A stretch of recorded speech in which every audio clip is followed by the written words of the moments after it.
तो नमस्कार दोस्तों, मेरा नाम है अविचल दीक्षित और स्वागत है आप सभी का हमारे YouTube चैनल पे।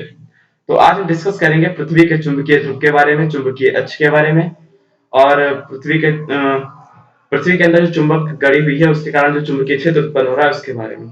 तो सबसे पहले हमने जो डायग्राम छोटा सा बनाने की कोशिश की है वह है अर्थ। ठीक है, ये ऊपर नॉर्थ पोल हो गया, ये साउथ पोल हो गया। ये नॉर्थ साउथ किस हिसाब से रखा गया है? यहाँ पे हमने माना है कि ये माना जाता है कि पृथ्वी के भीतर कोई बहुत बड़ी चुंबक गड़ी हुई है, जिसका साउथ पोल है, जो साउथ पोल है वो नॉर्थ पोल के हिस्से में है और इसका जो नॉर्थ सिरा है वो साउथ के हिस्से में है। ठीक है, तो इस चुंबक के कारण एक बहुत बड़ा सा चुंबकीय क्षेत्र उत्पन्न हो रहा है पृथ्वी के बाहर भी। ठीक है, उस चुंबकीय क्षेत्र इसी इसी कॉन्सेप्ट को कहते हैं कि पृथ्वी के अंदर चुंबक मानी जाती है। एक मिनट, सॉरी।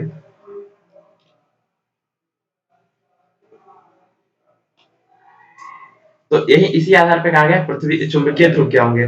जिन स्थानों पर चुंबकीय सुई पृथ्वी की सतह के लंबवत अर्थात ऊर्ध्वाधर हो जाती है उन स्थानों को चुंबकीय ध्रुव कहते हैं। थोड़ा सा क्लियर नहीं होगी लेकिन आप नोट कर सकते हैं कि जिन स्थानों पर चुंबकीय सुई पृथ्वी की सतह के लंबवत हो जाती है, चुंबकीय ध्रुव कहाँ पे होता है भाई? यहाँ पे ध्रुव, यहाँ पे होते हैं, यहाँ पे। और यहाँ पे जब चुंबकीय सुई ले जाएंगे ना, यहाँ पे और यहाँ पे ध्रुव होते हैं। पृथ्वी के चुंबकीय ध्रुव यहाँ पे होंगे। तो जिन स्थानों पर अब चुंबकीय सुई जब यहाँ पे ले जाओगे ना तो ये पृथ्वी की सतह ऊर्ध्वाधर हो जाएगी। ठीक, तो जिन स्थानों पर चुंबकीय सुई ले जाने पर वह पृथ्वी की सतह के ऊर्ध्वाधर हो जाती है उन स्थानों को पृथ्वी का चुंबकीय ध्रुव कहते हैं। ठीक है, उसके बाद पृथ्वी का चुंबकीय अक्ष, पृथ्वी के उत्तरी ध्रुव को दक्षिणी ध्रुव से मिलाने वाली रेखा, ये जो रेखा होगी ये पृथ्वी का चुंबकीय अक्ष कहलाएगी। आते हैं, आप सही से टॉपिक को डिस्कस करेंगे। ये हमने केवल आपको बैकग्राउंड नॉलेज के लिए दे दिया कि क्या है। अब डिस्कस करेंगे कि क्या। अब है मैग्नेटिक मेरिडियन यानी कि चुंबकीय यावत्तर। चुंबकीय यावत्तर का कॉन्सेप्ट क्या है? किसी स्थान पर अपने गुरुत्व केंद्र से स्वतंत्रता पूर्वक लटकी हुई किसी सुई से गुजरने वाला ऊर्ध्वाधर तल ही चुंबकीय यावत्तर कहलाता है। देखिए, कोई सुई है, वो अपने स्थान पर एक स्वतंत्रता पूर्वक स्टैंड से लटकी हुई है। ये स्टैंड है और इससे सुई लटकी हुई है, ये सुई लटकी हुई है। ठीक, और सुई स्वतंत्रता पूर्वक लटकी हुई है कि वो किसी भी दिशा में घूम सकती है। ठीक, तो किसी भी दिशा में जब घूमेगी तो उससे गुजरने वाला ऊर्ध्वाधर तल ही चुंबकीय यावत्तर यानी कि मैग्नेटिक मेरिडियन कहलाएगा। इसका कॉन्सेप्ट गूगल से देख लेते हैं। गूगल पे मैग्नेटिक मेरिडियन आप अगर सर्च करेंगे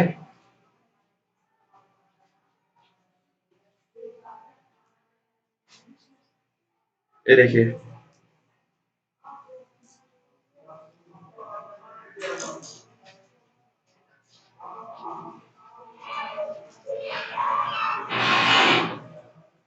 थोड़ा सा स्पीड का स्लो नेटवर्क इशू है, लेकिन मैग्नेटिक मेरिडियन आपको बताया ना, कोई सुई स्वतंत्रता पूर्वक लटकी हुई है अपने अक्ष पे। ठीक है, और उसको जब स्वतंत्रता पूर्वक लटका दिया जाता है तो अब देखिए आ गया, देख पहले पढ़ ही लेते हैं। किसी स्थान पर अपने गुरुत्व केंद्र से स्वतंत्रता पूर्वक, गुरुत्व केंद्र आपने 11th में पढ़ा होगा इसका कॉन्सेप्ट। अपने गुरुत्व केंद्र से स्वतंत्रता पूर्वक लटकी सुई से गुजरने वाला, इस सुई से गुजरने वाला जो ऊर्ध्वाधर तल होगा, ऊर्ध्वाधर तल होगा, इसका इसका चुंबकीय यावत्तर यानी कि मैग्नेटिक मेरिडियन कहलाएगा। ये देखिए, ये आ गया मैग्नेटिक मेरिडियन क्या है। अभी हम आपको एक मैग्नेटिक मेरिडियन बताया, एक और चीज बताएंगे, तब आपको इस चीज से बिल्कुल क्लियर हो जाएगा। सुई किस किस दिशा में जाके रुकती है? वो मैग्नेटिक, ये देखिए इसमें जो अर्थ में दिखाया गया है, ये जो रेड कलर की लाइन दिखाई गई है ये मैग्नेटिक मेरिडियन को शो कर रही है। ठीक, ये मैग्नेटिक मेरिडियन को शो कर रही है। ये जो तिरछी सी लाइन खींची हुई ये मैग्नेटिक मेरिडियन को शो कर रही है। ठीक है, अभी हम दूसरा पढ़ ले, फिर इस डायग्राम से पूरी बात क्लियर हो जाएगी। अब हम पढ़ेंगे ज्योग्राफिकल मेरिडियन क्या होता है। ज्योग्राफिकल मेरिडियन होता है किसी स्थान पर पृथ्वी के भौगोलिक उत्तरी व दक्षिणी ध्रुवों को मिलाने वाली रेखा से गुजरने वाला ऊर्ध्वाधर तल। ये मान लिया हमारी पृथ्वी है, ये पृथ्वी है, इसका ये नॉर्थ पोल है, ये साउथ पोल है, ये इसको मिलाने वाली जो रेखा होगी इसके एक ऊर्ध्वाधर ले लेते हैं, इसके एक ऊर्ध्वाधर तल ले लेते हैं। ये भौगोलिक यावत्तर कहलाएगा, ज्योग्राफिकल मेरिडियन कहलाएगा। और हमारा वो जो पिछला वाला था क्या था, मैग्नेटिक मेरिडियन। वो क्या था? मैग्नेटिक मेरिडियन थोड़ा सा तिरछा था, ये बिल्कुल सीधा सा होगा, और वो थोड़ा सा तिरछा था ऐसे। वो वो क्या था? वो गुरुत्व केंद्र से स्वतंत्रता पूर्वक लटकी हुई सुई से गुजरने वाला ऊर्ध्वाधर थल था। ठीक। वो सुई जब हम लटका देंगे तो सुई से गुजरने वाला ऊर्ध्वाधर तल होगा। ठीक। और सुई को स्वतंत्रता पूर्वक लटका देंगे तो वो जिस दिशा में जाके रुकेगी, तो उसमें सुई से ऊर्ध्वाधर तल खींच लेंगे, उससे गुजरने वाला तल। और जो ज्योग्राफिकल मेरिडियन है वो क्या है? वो उत्तरी और दक्षिणी ध्रुव को मिला दिया सीधे पृथ्वी के, और उससे गुजरने वाला ऊर्ध्वाधर तल हो गया। अब आपके समझ में बात डायग्राम से अच्छे से आएगी। देखिए।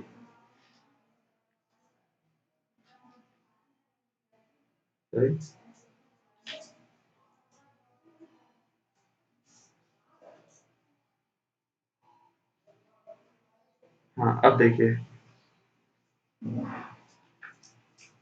ये आ रहे हैं। अब ये वाला डायग्राम सबसे सही है। आपको तो हम इस चीज नहीं बताएंगे ना, आपको बात क्लियर नहीं होगी। आप खुद भी इन्हें गूगल पे सर्च करके या फिर और तरह से आप ये देखा करिए। ये वाला डायग्राम ऐसे करके आपको दिखा। देखिए, इसमें जो तिरछी वाली लाइन दिख रही है, ये है मैग्नेटिक मेरिडियन, और जो सीधी नॉर्थ और साउथ पोल को मिला रही है ना, नॉर्थ और साउथ पोल को मिला रही है, वो लाइन कहलाएगी इसका ज्योग्राफिकल मेरिडियन। इनके बीच में थोड़ा सा अंतर हो रहा है ना, थोड़ा सा कोण बनेगा। ये वाला फोटो देखिए, बिल्कुल सीधा सा रेड वाली जो लाइन है वो मैग्नेटिक मेरिडियन है, और जो ब्लैक वाली लाइन है वो ज्योग्राफिकल मेरिडियन है। ये पूरा एक ऊर्ध्वाधर तल है, ब्लैक वाली लाइन पूरी एक तल है, और ये वाली भी लाइन जो तिरछी रेड लाइन है वो भी एक तल है। दोनों बातें आपको बिल्कुल इस डायग्राम से क्लियर होंगी। ये डायग्राम इस तरह के आप गूगल से सर्च करके अच्छे से बना भी सकते हैं। ये देखिए, इतने सारे डायग्राम देखा, किसी ना किसी से तो क्लियर हुआ होगा। ठीक है। तो ज्योग्राफिकल मेरिडियन और ये दोनों मेरिडियन आपको समझ में आ गए। इनके बीच में थोड़ा सा हिस्सा रह जाता है ना, एक कोड रह जाता है, इसके बारे में भी बात करेंगे। पृथ्वी के चुंबकत्व के अवयव। पृथ्वी के चुंबकत्व के कौन कौन से एलिमेंट्स है, क्या क्या अवयव है? तो इस पे बात करें तो पृथ्वी के चुंबकत्व के तीन एलिमेंट्स है। तीन कौन कौन से? दिक्पात का कोण, नमन कोण, और पृथ्वी के चुंबकीय क्षेत्र का क्षैतिज घटक। पहला दिक्पात का कोण इसे एंगल ऑफ डिक्लिनेशन कहते हैं, नमन कोण को एंगल ऑफ डिप कहते हैं, और चुंबकीय क्षेत्र का क्षैतिज घटक हॉरिजॉन्टल जो एलिमेंट होता है मैग्नेटिक फील्ड का, उसको बोलते हैं पृथ्वी के चुंबकीय क्षेत्र का क्षैतिज घटक। तो पहले दिक्पात का कोण कौन सा था? किस कोण की बात हो रही है यहाँ पे? किसी चुंबकीय आमोत्तर तथा भौगोलिक आमोत्तर के बीच के न्यून कोण को दिक्पात का कोण कहते हैं। अभी हमने दोनों बनाए। ये हमारी अर्थ थी, ये हमारी अर्थ थी। ये हमारा हो गया था ज्योग्राफिकल मेरिडियन, ये हमारा हो गया था मैग्नेटिक मेरिडियन। दोनों के बीच में थोड़ा सा कोण है। ये जो थोड़ा सा कोण है इसे थीटा मान लो। इस कोण को ही हम एंगल ऑफ डिक्लिनेशन कहते हैं, इसे ही हम दिक्पात का कोण कहते हैं। ठीक है, क्लियर हो गई बात? एक फिर से एक बार आप जो है डायग्राम देख लीजिए। सॉरी, थोड़ा सा टाइम लग रहा है, लेकिन ये जब तक आप जब आप ये करते हैं ना, तो इससे बातें जो क्लियर होती हैं वो आपको खुद नहीं क्लियर सकती, क्योंकि आपको ये जो पिक्टोग्राफिक क्लैरिटी मिलती है इससे ना। ये देखिए, ये जो कोण है इन दोनों के बीच में, ये इन दोनों के बीच में जो कोण होगा वो एंगल ऑफ डिक्लिनेशन होगा। ये देखिए दिखाया गया है यहाँ पे। ये देखो, ये जो कोण बीच में दिखाए गए हैं दोनों के, वही वाला कोण। इससे आप खुद भी सर्च कुछ भी पढ़ा करें तो उसे गूगल पे सर्च करके देखा करें, तो उससे आपको जो फोटोज वगैरह इमेजेस वगैरह मिलती हैं वो काफी यूजफुल होती है आपके लिए। ये देखिए, ये हमने आपको पहले भी डायग्राम दिखाया। इनके बीच में जो कोण होगा वो एंगल ऑफ डिक्लिनेशन कहलाएगा। थोड़ा ज्योग्राफिकल टच आ रहा होगा पढ़ने में।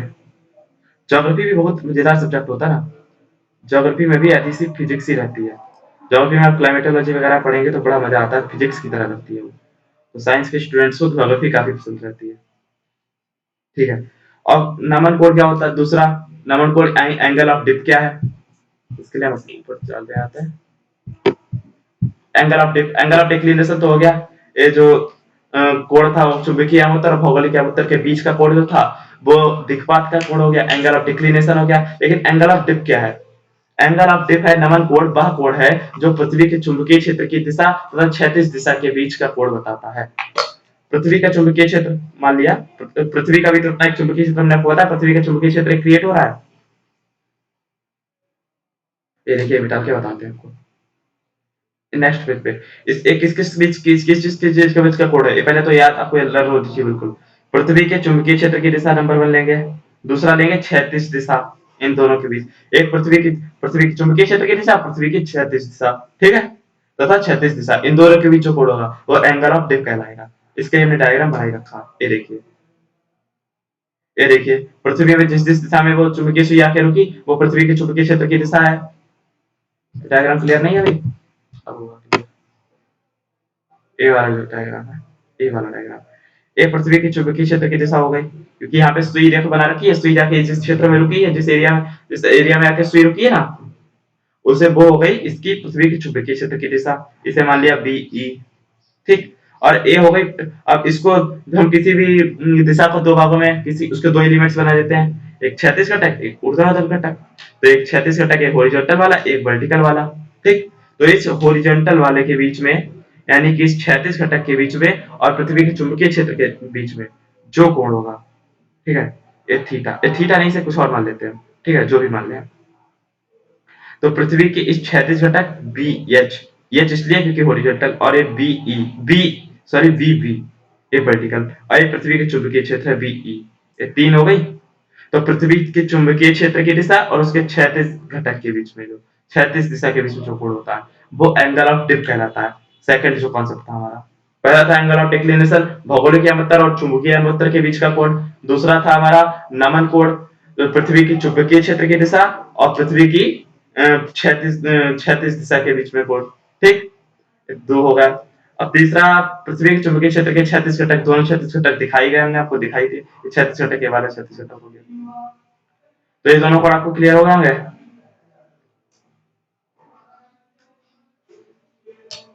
अब हम पढ़ लेते हैं उदासीन बिंदु। चुंबक उदासीन बिंदु क्या होते हैं? न्यूट्रल पॉइंट्स जिन्हें बोलते हैं। देखिए, उदासीन बिंदु, न्यूट्रल पॉइंट्स वो पॉइंट्स होते हैं जैसे कोई चुंबक लिया हमने, वो कहीं पे भी ले जाके हमने उस पर देखा कि इसका चुंबकीय क्षेत्र कैसे कैसे काम कर रहा है, या फिर उस पर हम कोई पास मिलेगा वो चीजों को अपनी ओर खींच रही है, तो वो एक मैग्नेटिक फील्ड क्रिएट कर रही है, चीजों को खींच रही है। लेकिन क्या होगा, चुंबक से दूर कुछ दूरी पर ऐसे बिंदु भी होंगे, हर जगह पे कुछ सुई वैसी नहीं काम करेगी, कुछ जगह पे सुई का काम कर रही है, किस बदलेगी। कुछ दूर पर ऐसे बिंदु होते हैं जहां पर पृथ्वी का क्षेत्र का क्षैतिज घटक तथा चुंबक के क्षेत्र के ठीक बराबर होगा।